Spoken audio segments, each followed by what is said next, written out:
Amma ba'd.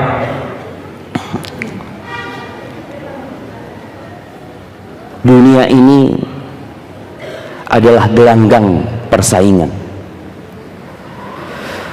pertandingan, perlombaan. Maka kita melihat betapa banyaknya acara-acara, event-event yang diadakan untuk menghasilkan orang yang terbaik. Siapa sih yang terbaik? Kita melihat ada acara olahraga yang mana pemenangnya akan mendapatkan medali emas, pulang dapat mobil, pulang dapat rumah, dan masih banyak lainnya yang menjadi tempat manusia berusaha untuk menjadi yang nomor satu atau yang terbaik. Umat Islam ini adalah umat yang terbaik. Setiap muslim harus bangga menjadi muslim. Angkat kepalamu, tunjukkan ana muslim. Jangan malu untuk menyatakan seorang muslim. Kenapa? Karena Allah Jalla Jalaluhu mengatakan innad dina indallahil Islam. Sesungguhnya agama yang diridhain Allah itu hanya Islam.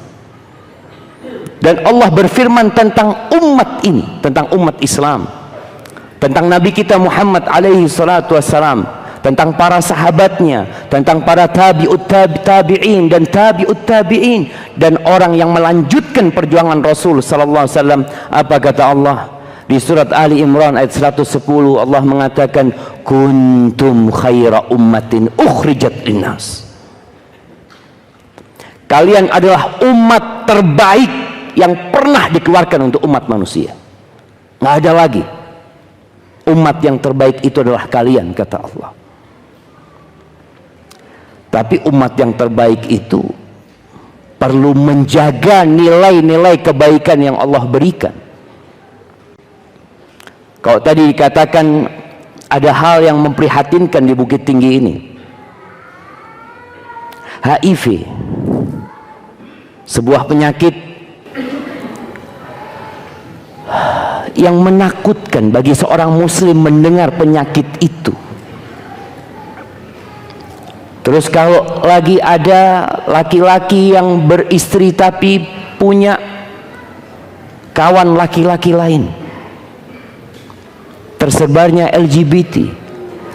Kita tahu ada sebuah negeri yang Allah hancurkan gara-gara penyakit ini.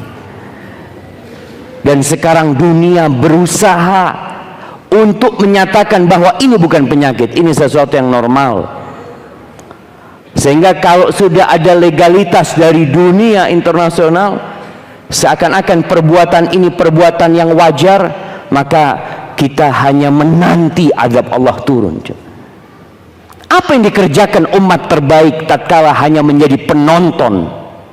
Melihat kemungkaran terjadi, dia menonton. Melihat kemaksiatan merajalela, dia menonton. Allah mengatakan tentang umat terbaik ini, ta'muruna bil ma'ruf wa tanhauna 'anil munkar wa tu'minuna billah. Umat terbaik itu beramar ma'ruf. Dia berusaha memerintahkan saudaranya untuk berbuat kebaikan. Melihat kawannya tidak sholat, dia tidak biarkan kawannya tidak sholat. Di bulan Ramadan, lihat kawan tempat kerjanya tidak puasa, dia tidak akan biarkan. Kenapa? Karena dia umat yang terbaik. Nggak ada ucapan dia, oh nafsi-nafsi, nggak ada, nggak usah ngurusin orang lain. Udah engkau urus dirimu sendiri. Katakan kepada orang ini, aku sedang mengurus diriku sendiri. Dengan aku memerintahkan kepada kebaikan, aku sedang mengurus diriku sendiri. Aku sedang menjaga negeriku dari azab Allah Azza wa Jalla. Ketika orang-orang yang tidak sholat dibiarkan, orang yang tidak puasa dibiarkan, pelaku kemaksiatan dibiarkan, turun azab bukan hanya menimpa pelaku dosa. Wattaqu fitnatan la tusibanna alladhina zalamu minkum khassah wa'lamu annallaha syadidul iqab. Kata Allah, takutlah kalian kepada azab yang kalau turun tidak hanya menimpa pelaku dosa saja secara khusus, semuanya kena. Ketika terjadi gempa,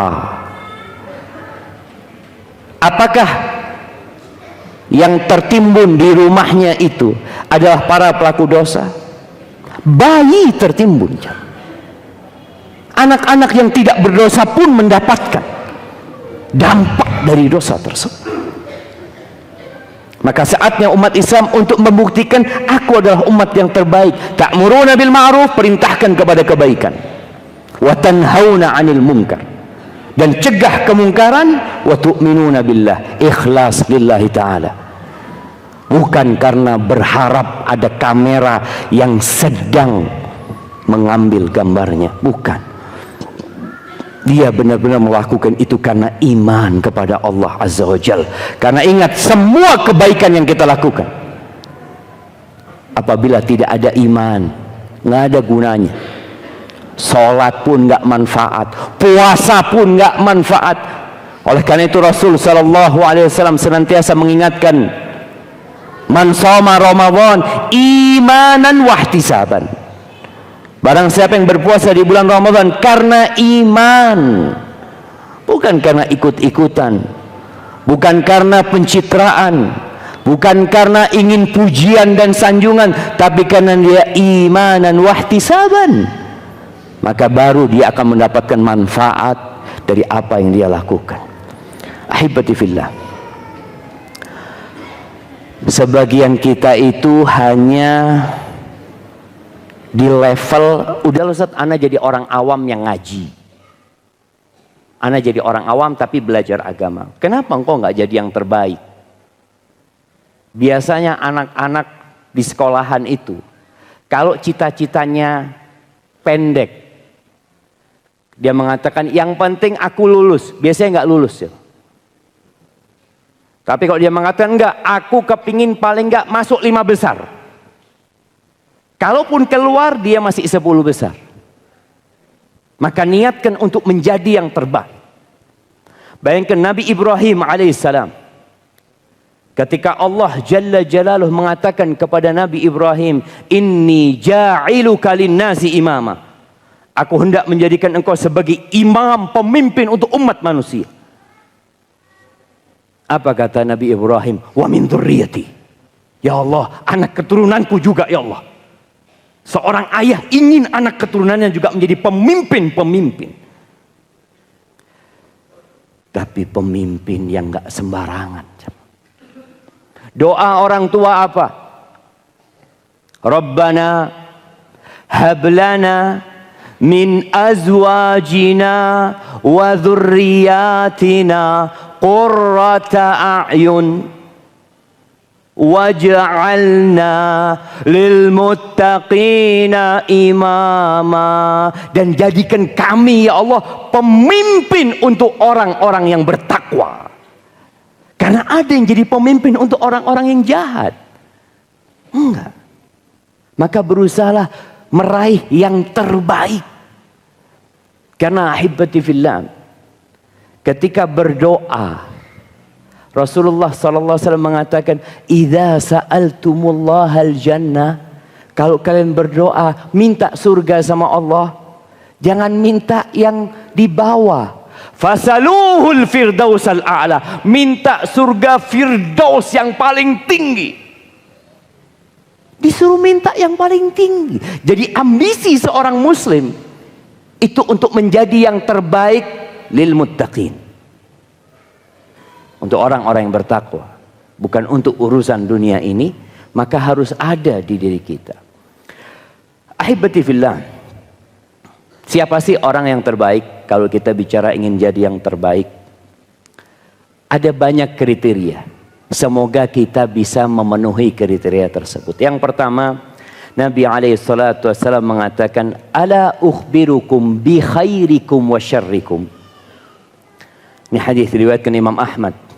Kalian mau nggak aku kasih tahu siapa yang terbaik di antara kalian dan siapa yang terburuk di antara kalian? Orang itu punya standar kebaikan yang berbeda-beda. Ada acara-acara seperti Miss Universe, putri ratu dunia, jemaah, ratu kecantikan dunia. Mereka beranggap inilah perempuan yang terbaik. Apakah benar itu manusia yang terbaik? Kita lihat sabda Nabi SAW. Menakutkan. Kita takut dengan keburukan orang tersebut. Maka kalau mau jadi orang yang terbaik adalah bagaimana engkau dapat memberikan manfaat kepada orang lain. Di hadis yang diriwayatkan Imam Daruqutni, Nabi SAW mengatakan, wa khairun nas anfa'uhum linnas. Orang yang terbaik adalah yang paling bermanfaat buat orang lain. Bukan paling banyak sholatnya. Sholat itu manfaatnya buat dirimu sendiri. Puasamu untuk dirimu sendiri. Tapi apa yang kau berikan buat masyarakat? Anfa'uhum linnas. Maka kadang-kala kita perlu bertanya, bicara yang tinggal di Bukit Tinggi ini, apa sih yang diberikan Bukit Tinggi kepada aku? Jangan tanya seperti itu. Apa yang aku berikan untuk Bukit Tinggi? Apa manfaat yang aku berikan untuk masyarakat yang hidup di sini?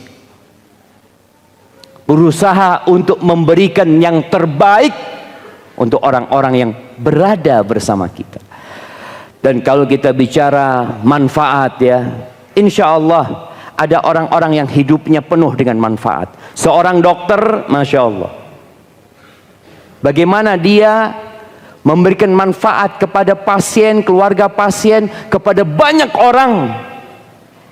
Dan kita tahu pada masa, Masya Allah, mau dikemanakan mereka? Suruh pindah ke sana. Lewat mana? Mereka suka berdiri ternyata, jemaah. Lebih banyak mana pahala yang duduk, yang berdiri sama yang duduk? Masalahnya yang berdiri telat, jemaah. Baik, kalau mau di sini kosong sebenarnya, ada tempat. Tapi jalannya menuju ke sana, wallahu alam. Anda nggak tahu. Soalnya kita bicara orang yang terbaik adalah yang memberikan manfaat buat orang lain. Gimana kalau antum maju dikit untuk menjadi yang terbaik, jemaah? Nah, iya, geser dikit lah, bismillah.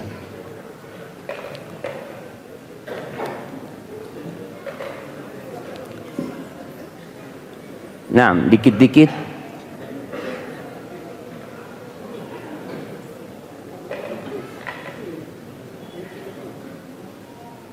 Masya Allah. Fadal. Kok maju tapi nggak ada yang bisa duduk, ya mah? Ternyata ada yang maju, ada yang selonjoran. Jadi,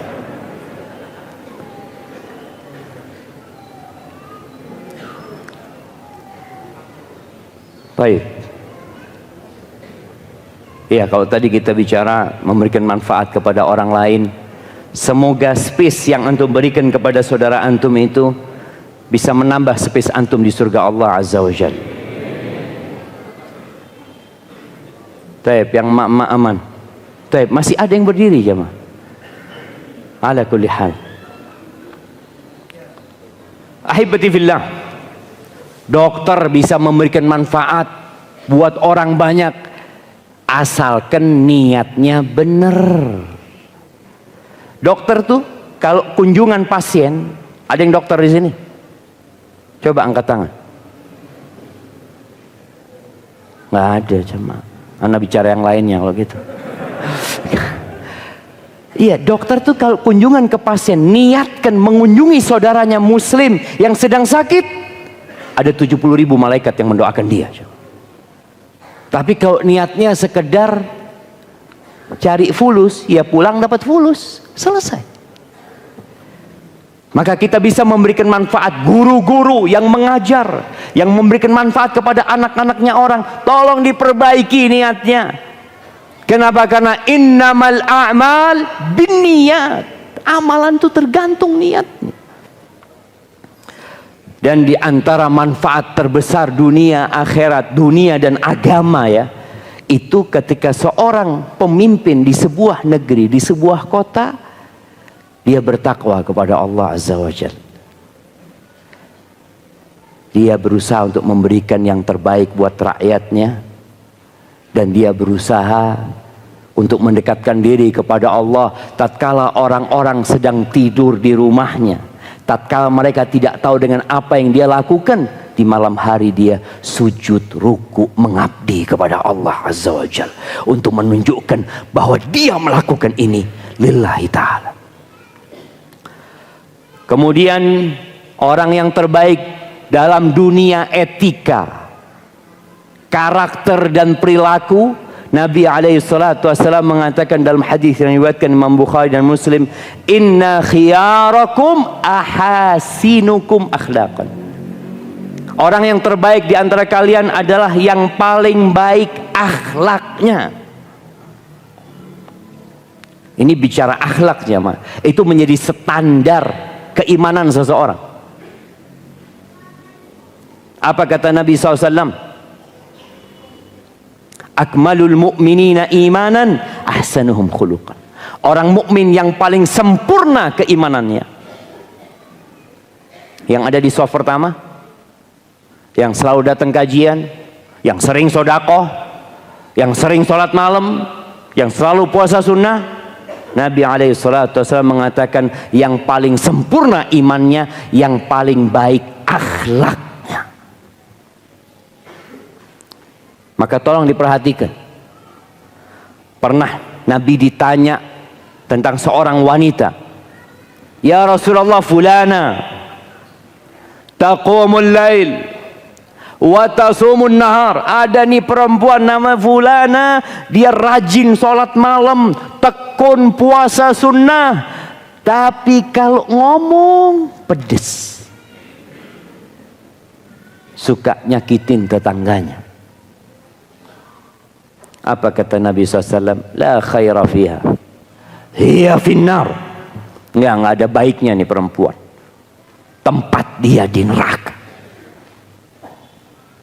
Gara-gara apa? Gara-gara nggak menjaga lisannya, gara-gara akhlaknya buruk. Seharusnya sholat itu tanha anil fahsya'i wal munkar. Sholat itu mencegah dari perbuatan keji dan mungkar. Terus kenapa sholat yang kau lakukan tidak berdampak kepada perilakumu? Ada masalah terkadang dengan sholat dan ibadahnya. Maka orang yang terbaik adalah orang yang akhlaknya paling mulia. Bagaimana dia bergaul dengan orang lain, khususnya bersama umat Islam. Loh Ustaz, sama orang non muslim, sama non muslim pun baik Nabi SAW. Bagaimana Nabi SAW hidup bertetanggaan dengan orang-orang Yahudi. Tetangga Nabi di kota Madinah itu banyak Yahudi. Mereka kabilah besar. Nabi berbuat baik kepada mereka. Abdullah bin Amr bin As, lihat nih akhlak seorang muslim. Ketika dia menyuruh anak buahnya untuk potong kambing, kata Abdullah bin Amr bin As, idza faragta fabda bijarinal yahudi. Kalau engkau selesai engkau menguliti ini kambing, udah mulai dipotong-potongin, yang pertama engkau kasih tetangga kita yang Yahudi. Yang Yahudi. Kata kawan-kawannya, ya Aba Abdurrahman, al-Yahudi, engkau mau kasih yang pertama Yahudi, supaya manusia tahu dengan akhlak muslim. Apa kata Abdullah bin Amr bin As? Sami'tu Nabiyya sallallahu alaihi wasallam yaqul, aku mendengar Nabi alaihi salatu wasallam bersabda, ma zala Jibril yusini bil jar hatta dhanantu annahu sayuwarrithu. Jibril itu terus-terusan memberikan wasiat kepada aku agar berbuat baik kepada tetangga, sampai aku mengira tetangga itu bakal dapat warisan. Bayangin ya. Kita ini kadang-kala yang udah ngaji, kalau tetangganya banyak, yang belum ngaji nggak dia kasih. Padahal ini yang Yahudi dikasih. Maka tolong kita tunjukkan akhlak setelah kita belajar untuk menjadi yang terbaik. Dan subhanallah, Nabi SAW pernah ditanya nih, ayyul muslimina khair, muslim yang terbaik itu yang kayak apa? Ini bicara dalam dunia muslim. Muslim yang terbaik itu yang kayak apa? Maka kata Nabi SAW, khairul muslimin man salimal muslimuna min lisanihi wa yadih. Rawahu Muslim. Orang muslim yang terbaik adalah yang orang lain selamat dari gangguan lidahnya dan tangannya. Nggak pernah dia bikin komentar-komentar yang sumbang. Nggak pernah dia berucap yang menyakiti dan melukai hati saudaranya. Enggak. Dia tidak memaki. Dia tidak mencela, dia tidak melaknat. Laisal mu'min bitta'an walal la'an walal fahish walal badi. Enggak kotor ngomongnya muslim. Maka tunjukkan kita. Yang biasa komentar, tolong engkau ketika menulis komentar, tanya kepada dirimu. Karena sekarang orang jarang ngomong pakai lisan, tapi pakai tulisan. Ketika engkau hendak bikin status atau bikin komentar, tanya, engkau nulis ini lillahi ta'ala atau untuk dirimu? Lillahi ta'ala. Baik, manfaatnya ada apa enggak? Ketika engkau katakan, apa manfaatnya? Kalau hanya menyakiti hati saudaramu. Terkadang ada yang bikin status tujuannya menyindir saudaranya. Jangan kau bikin status, engkau WA dia secara pribadi. Engkau ingin memberikan nasihat, berikan nasihat. Nggak perlu orang sekampung tahu. Sampai ada seorang mengatakan, Ustadz, sejak ana mendelete kontaknya fulana, hidup ana damai Ustadz. Kenapa? Karena ana nggak pernah melihat status fulana. Ya udah, engkau berusaha untuk menjaga hati saudaramu dan jaga hatimu untuk menjadi orang yang terbaik. Kemudian ahibati fillah, masih banyak kriteria orang yang terbaik itu yang kita berusaha untuk mencatatnya. Mungkin kita bisa mencapai 5 dari 10 atau 9 dari 10. Kata Nabi SAW, khairukum man at'amat ta'am wa raddas salam. Rawahu Hakim. Kata Nabi SAW, yang terbaik di antara kalian adalah yang suka berbagi makanan. Tolong perhatikan tetangga kita paling tidak. Perhatikan orang-orang miskin. Nabi SAW pernah berpesan kepada Abu Dzar, ya Abu Dzar, ya Abu Dzar, idza tabakhta maraqatan fa'akthir ma'aha. Kalau engkau masak marok itu kuah daging, banyakin kuahnya. Perhatikan tetangga-tetangga, bagikan makanan itu. Dulu ana nggak tahu apakah di Bukit Tinggi tradisi ini masih ada, budaya ini masih berjalan. Yaitu orang kadang kala masak, setelah masak dia kirim ke tetangganya. Bukan karena ada acara, bukan karena ada momentum, enggak. Dia memang masak banyak, punya rezeki, dia bagikan ke tetangga-tetangganya. Apakah masih ada hal itu di Bukit Tinggi? Ada apa enggak? Ada yang gini jemaah. Kita tanyakan sama emak-emak, masih ada apa tinggal sedikit? Masih ada, tinggal sedikit jemaah.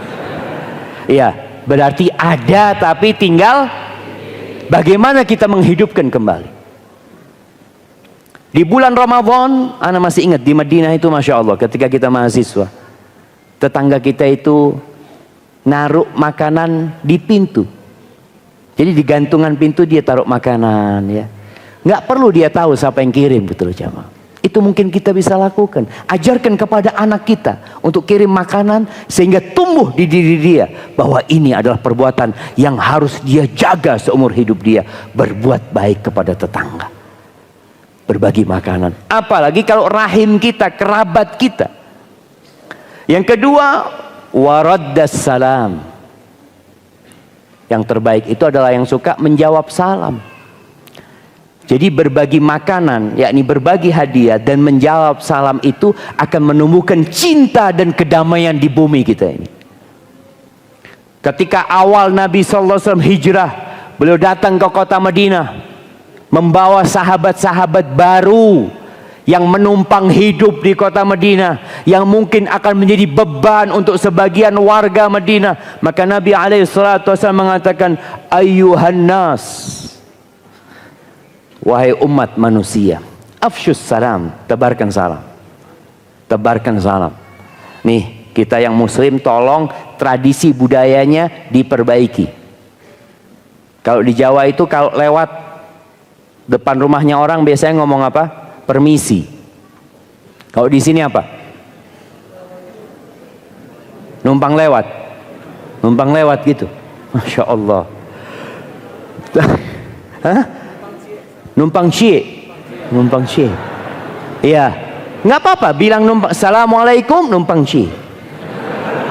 Bismillah. Artinya kita benar-benar ingin masyarakat yang ada di sekitar kita ini penuh dengan salam. Salam ini keselamatan dan kedamaian jamaah. Bukan bicara selamat pagi, hanya paginya selamat, siangnya tabrakan. Enggak. Kita bicara assalamualaikum. Semoga keselamatan bersamamu. Semoga Allah assalam menyelamatkanmu. Salam. Afsyus salam. Wa at'imut ta'am. Dan berbagilah makanan. Ini bagaimana kita bersikap dengan masyarakat. Kemudian wasallu bil lail wan nasu niyam. Dalam riwayat lain dikatakan wasilul arham, sambung silaturahim kalian. Dan salatlah di malam hari tatkala orang-orang tidur. Salat di malam hari tatkala orang-orang tidur ini menjadi bukti bahwa yang dia lakukan di siang hari tadi itu bukan karena ingin pujian dari orang, enggak. Buktinya kita sholat nggak ada orang lihat. Maka usahakan kita punya sholat yang tidak ada satupun yang melihat kita. Istri kita, pasangan hidup kita nggak tahu kita sholat. Rasul sallallahu alaihi wasallam ketika menyebutkan rahimallahu mra'an aw rajulan qama minal lail fa shalla. Allah merahmati seorang laki-laki yang bangun di malam hari sholat. Dia sholat sendirian. Dia tidak bangunkan istrinya. Dia sholat malam sendirian. Ketika selesai sholat, baru dia bangunkan istrinya. Jadi istrinya nggak tahu suaminya sholat berapa rakaat, nggak tahu. Siapa yang tahu? Cuma Allah Azza wa Jalla. Wa rahimallahu mra'atan. Allah merahmati seorang wanita. Qamat minal lail fa shallat. Dia bangun di malam hari sholat, nggak dia bangunkan suami. Sampai dia selesaikan sholatnya, baru dia bangunkan suaminya. Bang, sholat bang. Sehingga benar-benar sholat malam dia, suaminya nggak tahu. Berapa ruku dia, berapa sujud dia, berapa doa yang dia panjatkan, suaminya nggak tahu. Ini untuk menjaga tadi amalan-amalan kita yang terlihat supaya terjaga benar-benar ikhlas lillahi ta'ala.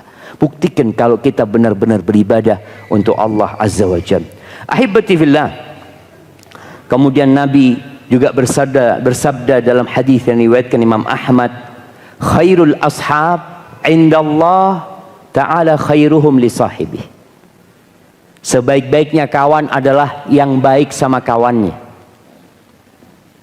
Kebanyakan perkawanan kita ini eksploitasi.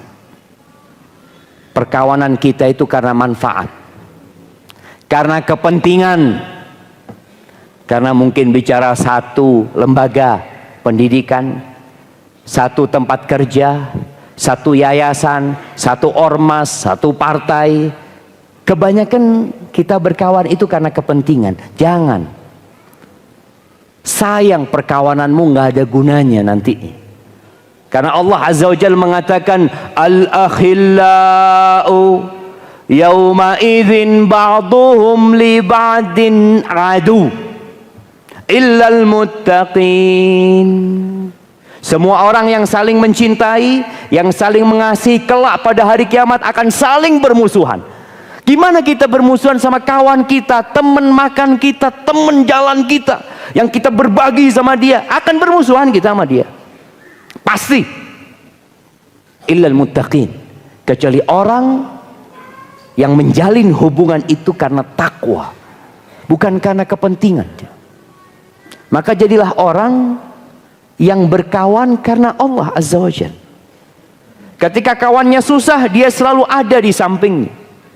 Ketika kawannya punya rizki yang banyak, dia tidak berpikir untuk memanfaatkan kekayaan kawannya. La. Dia tidak akan hasut sama kawannya. Maka tolong, mulai saat ini kita perlu bermuhasabah tentang hubungan kita dengan orang-orang yang kita cintai. Kita udah baik nggak sama mereka? Dan kebaikan kita sama mereka karena siapa? Kembali kita ingatkan, Allah tidak akan menerima kecuali yang ikhlas lillahi ta'ala. Kata Allah Azza wa Jalla, ana aghna syuraka 'anil syirk man 'amila 'amalan asyraka fihi ma'i ghairi taraktuhu wa syirkah. Aku itu adalah yang paling tidak butuh dengan syarikat, dengan partner. Aku nggak butuh. Maka barang siapa yang beramal satu amalan, dia sisipkan selain aku dalam amalan dia, udah selesai. Allah akan tinggalkan kita dengan apa yang kita sekutukan Allah dengannya. Maka sahabat yang terbaik adalah yang tidak meninggalkan kawannya ketika susah. Sampai ada sebuah ibarat yang mengatakan, mawazdatus sadiqi tadharu 'inda ad-dhiq. Kesetiaan, kebenaran, cinta kawan kita itu akan nampak ketika kita sedang dalam kesulitan. Kemana dia ketika ana bangkrut? Kemana dia tatkala ana sakit?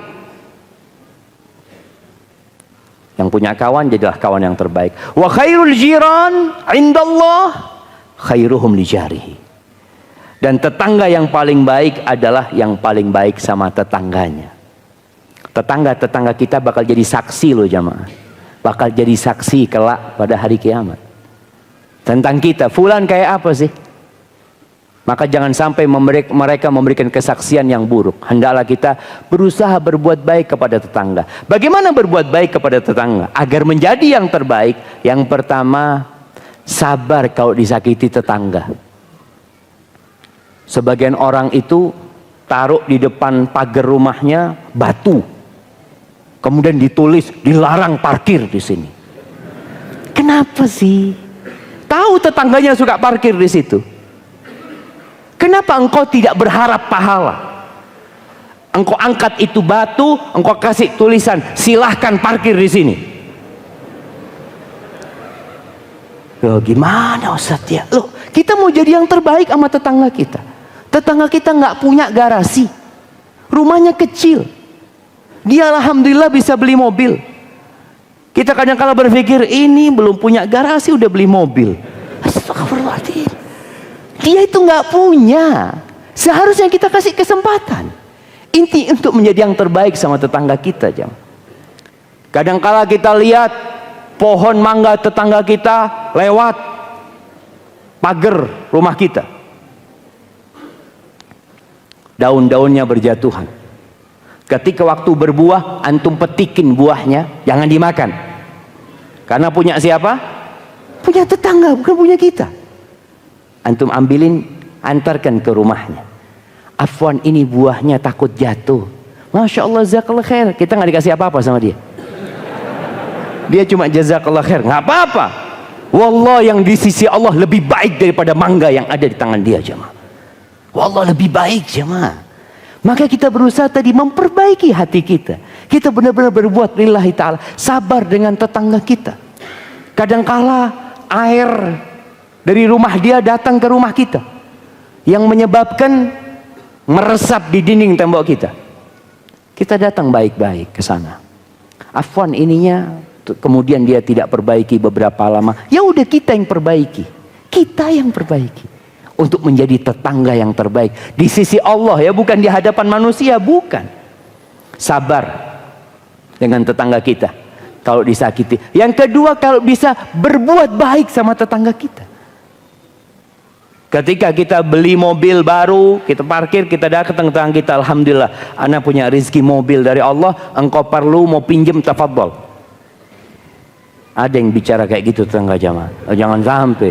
Antum kalau butuh mobil pakai Grab aja, apalah, jangan pakai mobil ana gitu kan. Kita berusaha aja mah. Jadi tetangga itu seneng banget.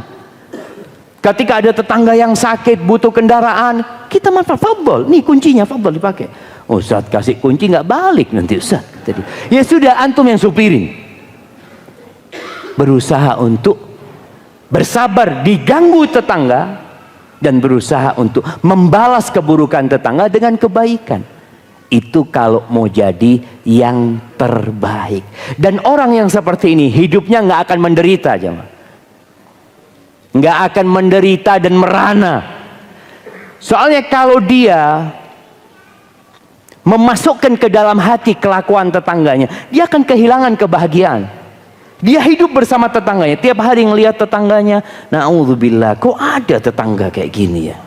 Kita kadang seperti itu. Nggak apa-apa kita berdoa memohon kepada Allah. Nabi juga berdoa sallallahu alaihi wasallam, Allahumma inni a'udzubika min jari su' fi daril muqamah. Ya Allah, aku berlindung kepadamu dari tetangga yang buruk di tempat tinggal. Berlindung. Karena terus terang tetangga yang buruk itu akan mengurangi kebahagiaan kita. Kemudian setelah itu, nih, dalam dunia kepemimpinan, dalam dunia pemerintahan apalah namanya, ada hadis yang diriwayatkan Imam Bukhari dan Muslim.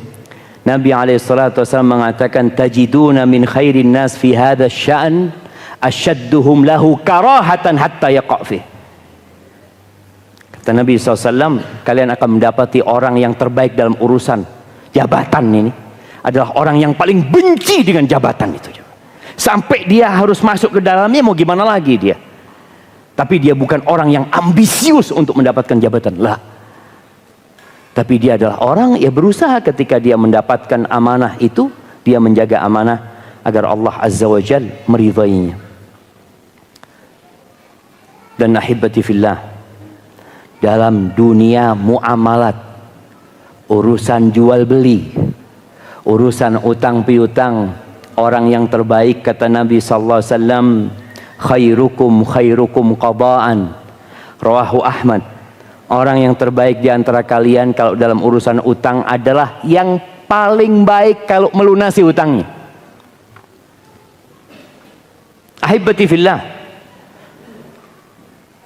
ada hutang piutang yang mendapatkan pahala, ada hutang piutang yang mendapatkan keuntungan dunia tapi dapat murka Allah Azza wa Jalla.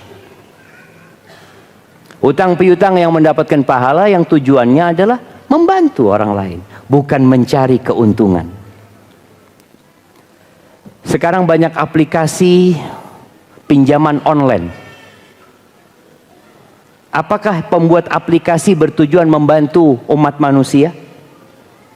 Jemaah, apa tujuannya? Mencari keuntungan. Kita lihat ada lembaga-lembaga simpan pinjam yang besar, yang masyarakat menaruh uang di sana, pinjam uang di sana. Apakah tujuan lembaga itu didirikan membantu manusia? Jemaah, mencari keuntungan, mencari keuntungan. Oleh karena itu Allah Azza wa Jalla mengatakan, wa ahallallahu al-bai' wa harrama riba. Allah menghalalkan jual beli, Allah mengharamkan riba. Loh, orang-orang kafir mengatakan, kenapa diharamkan riba? Kenapa diharamkan? Aku bantu loh saudara aku. Aku kasih duit 1 juta, dia balikin 1.100.000. Dapat untung berapa? 100. Dengan aku jual handphone, aku beli handphone 1 juta, aku jual 1.100.000, kan sama. Sama enggak? Sama, dapat untung 100. Iya. Tapi kalau jual beli tujuannya cari keuntungan. Kalau meminjamkan uang, ngutangin orang tujuannya berbuat baik, menolong orang lain, maka nggak boleh cari keuntungan di sana.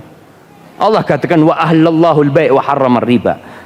Jadi kalau ada orang meminjamkan uang, membuka, fadhol pinjam sama ana, engkau harus berhati-hati. Orang itu takut dipinjami uangnya. Kalau ada orang mau meminjamkan uangnya, menawarkan kepada manusia, dia hendak meminjamkan uangnya, berarti tujuannya apa? Cari keuntungan. Maka hendaklah kita berhati-hati jemaah. Allah itu murka.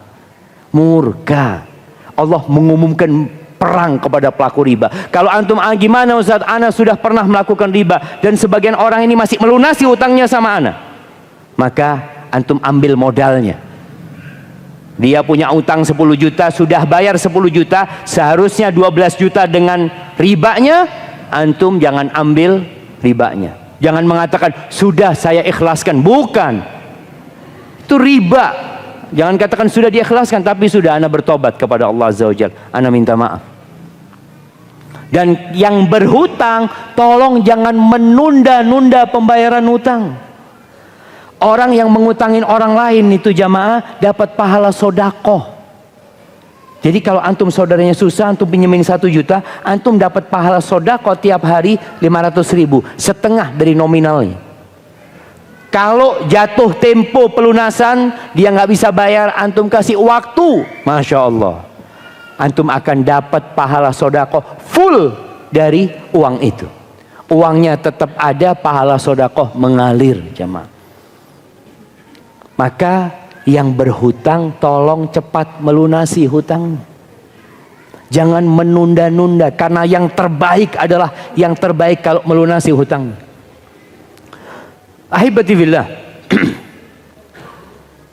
Boleh kita menambahkan uang ketika kita pinjam uang sama orang tersebut. Kita utang 1 juta, kita bayar 1.100.000. Boleh apa enggak? Kita punya utang 1 juta. Akadnya tanggal 1 Ramadan bayar 1 juta. Kemudian 1 Ramadan kita datang kepada dia, ini 1 juta ana bayar utang, ini 500.000 hadiah buat antum. Boleh. Kita kalau punya kawan kayak gini, kita pinjemin terus ya mah.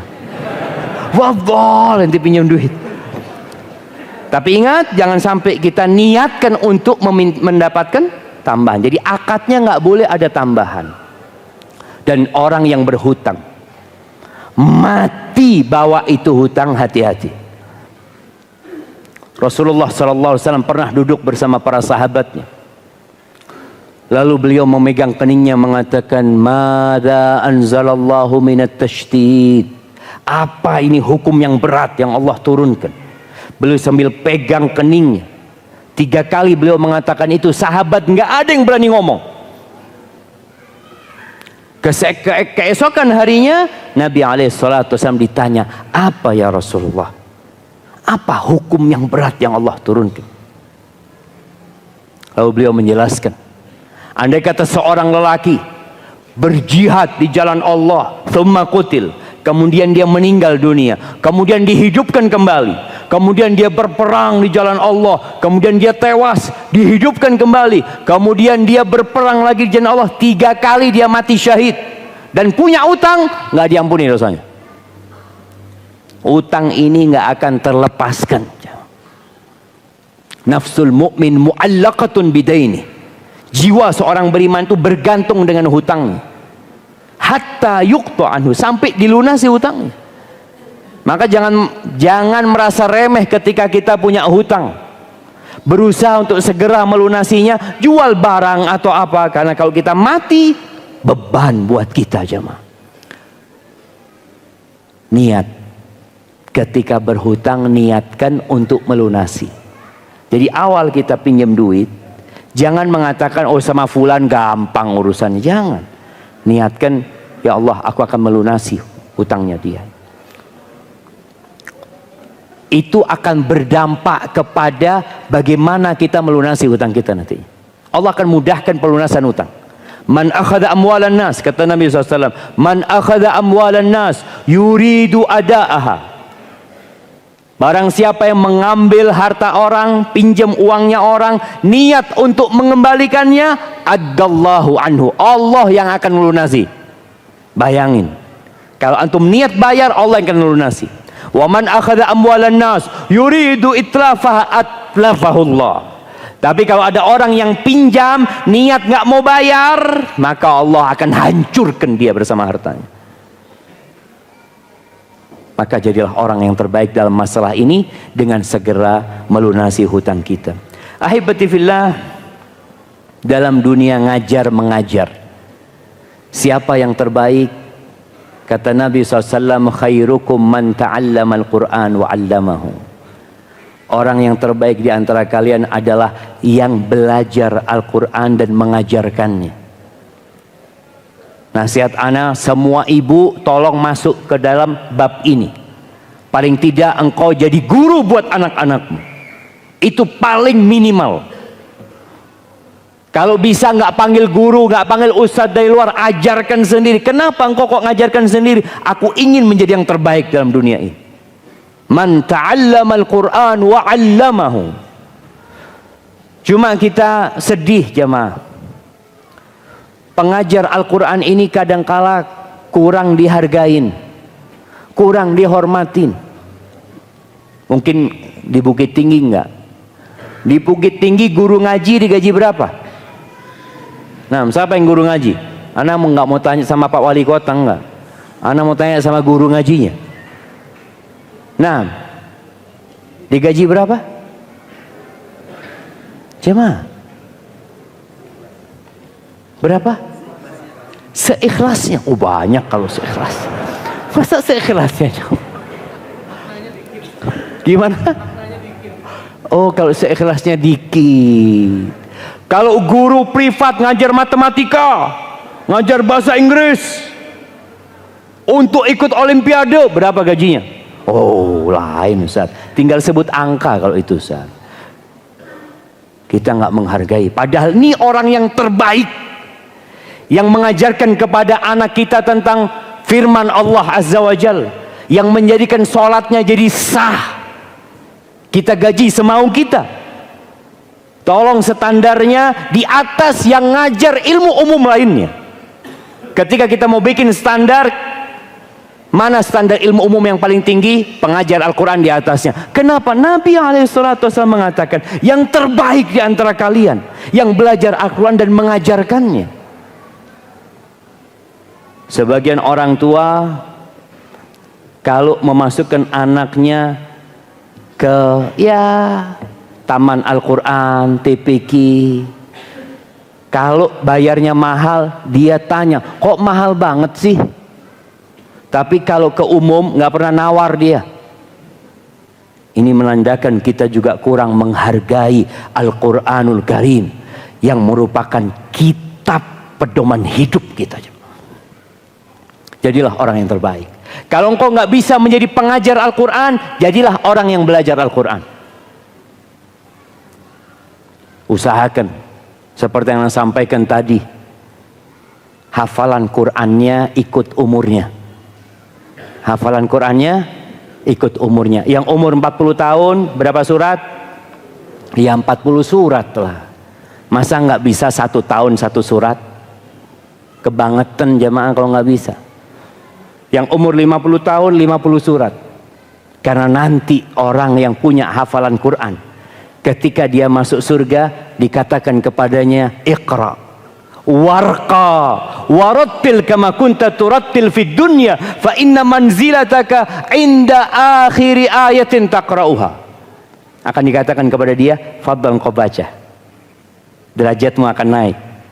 Bukan dengan ijazah S1 naik derajatnya, bukan dengan S2 naik derajatnya, bukan S3 yang menaikkan derajatnya, tapi dengan hafalan Qur'annya. Engkau baca, engkau tartilkan, bacalah pelan-pelan seperti engkau mentartilkan di dunia. Karena sesungguhnya kedudukanmu itu di akhir ayat yang engkau baca. Maka saatnya umat Islam menjadikan Al-Quran sebagai teman hidup mereka, di rumah mereka. Emak-emak ini tambah hafalannya. Ahibati fillah, menghafal Al-Quran sekarang lebih mudah daripada zaman dulu. Gimana caranya? Antum cuma bisa taruh headset di kepala, dengerin wadduha wal laili idza saja, dengerin wadduha dari pagi sampai sore. Hafal nggak insyaallah sore? Insyaallah hafal. Emak-emak sambil nyapu wadduha terus, nanti besok dia sudah bisa sholat Allahu Akbar dengan wadduha. Tapi tolong yang menghafal seperti ini disetorkan. Setelah hafal, datang ke kawannya, tetangganya yang hafalannya bagus, dengarkan hafalanku. Karena sebagian merasa sudah hafal padahal salah-salah jemaah. Maka perlu ada yang mengoreksi hafalan kita. Tapi insya Allah bisa untuk menambah hafalan itu tadi demi menjadi yang terbaik. Terus dalam kehidupan rumah tangga, siapa yang terbaik jamaah? Kata Nabi sallallahu alaihi wasallam, khairukum li ahli wa ana khairukum li ahli. Orang yang terbaik di antara kalian adalah yang paling baik sama istrinya, sama bininya, sama keluarganya. Ini terkadang kita melihat ada manusia yang sama kawannya baik, royal sama kawannya, tapi sama istrinya enggak, sama keluarganya tidak. Padahal ukuran orang terbaik itu adalah yang terbaik sama istrinya. Bagaimana Nabi kita Muhammad alaihi salatu wassalam? Beliau panglima perang ketika Badar, panglima perang ketika Uhud, panglima perang ketika Tabuk, ketika Fathu Makkah. Tapi tatkala beliau masuk rumah, beliau tanggalkan semuanya itu. Beliau menjadi seorang suami buat istrinya. Beliau menjadi seorang ayah. Nggak ada yang manggil-manggil istrinya dengan panggilan yang tidak baik. Nabi memanggil dengan panggilan-panggilan yang baik. Jadi jangan sampai kita ini jadi orang yang bertopeng, di luar pura-pura baik, di dalam rumah kita nggak baik. Maka usulan ana, dari dulu ana mengusulkan tapi nggak ada yang menerima ya. Dulu itu ada SKCK, iya, surat keterangan SKKB dulu, surat keterangan kelakuan baik yang dikeluarkan oleh kepolisian. Polisi tahu apa tentang kita? Tahu apa dia? Kita datang laporan minta SKKB, dilihat nggak ada catatan kriminal, udah dapat. Seharusnya SKKB itu nanti SKCK itu ada tanda tangan istri. Betul. Polisi fadol bawa ke istrimu. Kalau istrimu tanda tangan berarti engkau orang baik. Kalau enggak baik engkau. Ini benar loh jemaah. Ini standar. Rasulullah SAW kalau di rumahnya ngurusin keluarganya, ngobrol sama keluarganya. Sebelum tidur beliau itu hampir selalu ngobrol, mendengarkan cerita curhatan istrinya. Ketika istrinya marah, Nabi berusaha untuk bersabar menghadapi istrinya. Beliau tidak pernah mengatakan, aku nih Rasulullah SAW. Enggak. Beliau sabar menghadapi istrinya. Jadi kalau ingin menjadi orang yang terbaik, tolong tatkala tidak ada yang melihat lagi, urusannya hati. Tatkala kita berada di dinding yang tidak ada kamera yang melihat kita, tidak ada kawan yang memandang kita, kita berbuat baik kepada istri dan keluarga kita jemaah. Dan bagi para wanita, siapa wanita yang terbaik? Siapa jamaah yang paling cantik? Enggak. Yang paling menyenangkan hati, bukan hati tetangganya, hati suaminya. Nabi SAW dalam hadis riwayat Ahmad pernah ditanya tentang khairun nisa. Ada perempuan yang namanya khairun nisa. Artinya itu wanita yang terbaik. Siapa sih khairun nisa? Lihat nih kriteria wanita yang terbaik. Allati idza nadarta ilaika sarratka. Yang kalau engkau memandangnya menyenangkan hatimu. Jadi suami pulang kerja dibukain pintu sama istrinya dengan riasan seperti pengantin baru. Allahu Akbar. Dia lihat, ini siapa ini? Insya Allah. Jadi para wanita kalau berhias bukan ketika keluar rumah. Kalau bersolek bukan ketika dia hendak ada acara di luar rumah, tapi tatkala di dalam rumah dia rubah nih. Budaya ini dia rubah. Dia panggil tukang salon datang ke rumahnya untuk merias dia. Suami itu kadang-kala kalau melihat istrinya cantik tanya apa? Mau kemana? Karena tahu istrinya tidak pernah cantik buat dirinya. Istrinya kalau cantik berarti buat orang lain. Maka tolong dirubah. Cantiklah buat suamimu. Gunakan parfum, gunakan pakaian yang indah buat suamimu. Ini kriteria pertama kata Nabi SAW. Allati idza nadarta ilaiha saratka. Yang kedua, wa idza amartaha ata'atka. Kalau disuruh taat, patuh, dipanggil sama suaminya, siap selalu. Lagi ngurusin anak bayinya, kemudian suami teriak-teriak, "Fulana, mana kos kaki?" "Bentar." Nggak ada bentar. Terus si kecil, ini kecil nangis sebentar. Tapi kalau bapaknya nangis, ruwet urusannya. Bapaknya ini bayi besar jemaah. Kalau bayi kecil digendong, kau mau gendong suamimu nggak bisa. Ini sebentar. Jadi ada hal-hal yang perlu kita lebih dahulukan. Tuh suami. Ketika ada mungkin perempuan-perempuan yang bekerja, yang keluar rumah, tahu-tahu dia keluar rumah, suaminya panggil-panggil dari pintu. Sini. Anak mau berangkat kerja. Nggak ada urusan sama kerja. Pulang ke rumahnya. Kata Nabi SAW, perempuan itu kalau dipanggil sama suaminya, suaminya lagi ada perlu, wa in kanat ala qatab, turun. Walaupun dia sedang berada di atas onta jemaah. Naik onta itu capek loh jemaah. Untuk turun lagi capek. Dia harus dengarkan suaminya. Patuh sama suaminya. Kenapa? Innama huwa jannatuki au naruki. Kata Nabi SAW, suamimu ini surgamu atau nerakamu. Maka hendaklah seorang perempuan ketika melayani suami yang ada dalam bayangan dia, mudah-mudahan lewat suamiku aku masuk surga Allah Azza wa Jalla. Kalau disuruh taat. Kemudian kalau sedang suaminya tidak di rumah, perempuan yang terbaik itu menjaga kehormatan dirinya. Dia tidak chat sama laki-laki yang di luar. Dia tidak memasukkan laki-laki lewat genteng, bukan lewat pintu. Sekarang dengan adanya handphone ini, suami orang itu masuk lewat genteng, nggak ada yang tahu jemaah. Maka Allah mengawasimu. Hendaklah perempuan menjaga harta suaminya, menjaga kehormatan dirinya untuk menjadi yang terbaik. Sebagai penutup jemaah, ana ingatkan waktu ini waktu yang terbaik ya, untuk berdoa, untuk memohon kepada Allah Azza wa Jalla. Manfaatkan waktu ini. Dan Nabi SAW bersabda, khairun nas man tala umruhu wa hasuna amaluh. Orang yang terbaik adalah yang panjang umurnya dan baik amalannya. Buat yang sudah sepuh-sepuh, kita kalau punya orang tua yang sepuh, yang udah tua, sampaikan, bu, ayah, tambah amalan ayah dengan memperbanyak zikir. Karena sebaik-baiknya orang adalah yang panjang umurnya dan baik amalannya. Barakallahu fiik. Itu yang dapat Anda sampaikan, kurang lebihnya mohon maaf. Anda ucapkan sekali lagi terima kasih banyak kepada Bang Andri, kepada Bapak Wali Kota, kepada yang lainnya, khususnya Ustaz Elfi Syam yang mendampingi Anda sejak dari Padang sampai sini. Semoga yang Anda sampaikan bermanfaat buat Anda sendiri khususnya dan buat semua yang hadir di sini. Wassallallahu ala nabiyina Muhammadin wa ala alihi wa sahbihi wasallam.